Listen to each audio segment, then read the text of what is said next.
करताना टार्गेट दिल्याचे आरोप देखील या ठिकाणी सभागृहात केले गेले. आपण देखील त्या संदर्भात प्रश्न मांडला. नेमकी काय आपली मागणी असणार आहे? नेमकी माझी मागणी हीच आहे की गेले 4 वर्ष प्रशासकीय राजवट होती. आता आमचं लोकनियुक्त सरकार तयार झालेले, आम्ही नवीन नगरसेवक निवडून आलेलो आहोत.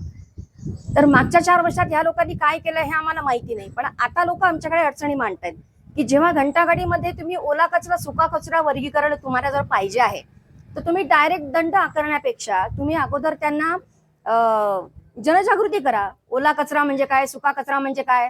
आता त्यांनी सांगितलं ना की कलिंगडाचं टरबूज जे आहे ते पडलंय, तर ते नेमकं ओला आहे का सुक आहे हे या कर्मचाऱ्यांनाच माहिती नाही, तर तुम्ही कुठल्या प्रकारे दंड वसूल करताय.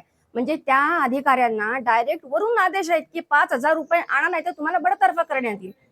हे कुठल्या प्रकारचं प्रशासन राजवट आहे की हेच जर अगोदरपासून चालू असेल तर महापालिका म्हणजे काय कमाईचं साधन आहे का की तुम्ही दंड वसूल करा आणि तेवढेच पैसे मिळतील? हे काय, याला काही अर्थ नाही ना. सामान्य नागरिकाची पिळवणूक याच्यामुळे होते आहे. तुमची काय मागणी आहे? माझी मागणी हीच आहे की माननीय महापौरांना मी निवेदन केलंय की हे तुम्ही कडक कारवाई करा. अशा प्रकारचे दंड वसूल करणं निषेधार्ह आहे. त्याच्यामुळे तुम्ही पहिल्यांदा ओला कचरा सुका करा वर्गीकरण कसं करायचं हे कर्मचाऱ्यांना नीट समजून सांगायला सांगा आणि तदनंतर तुम्ही दंड आकारणं म्हणजे काही चूक नाहीये, पण तुम्ही अगोदर सांगा ना लोकांना, अगोदर नोटीस द्या, मग तुम्ही दंड आकारणी करा. कर्मचारी देखील काही आढळून त्यांच्यावर कारवाईची मागणी 100% आणि महापौरांनी कारवाई केली की अशा लोकांना निलंबित करणार आहेत.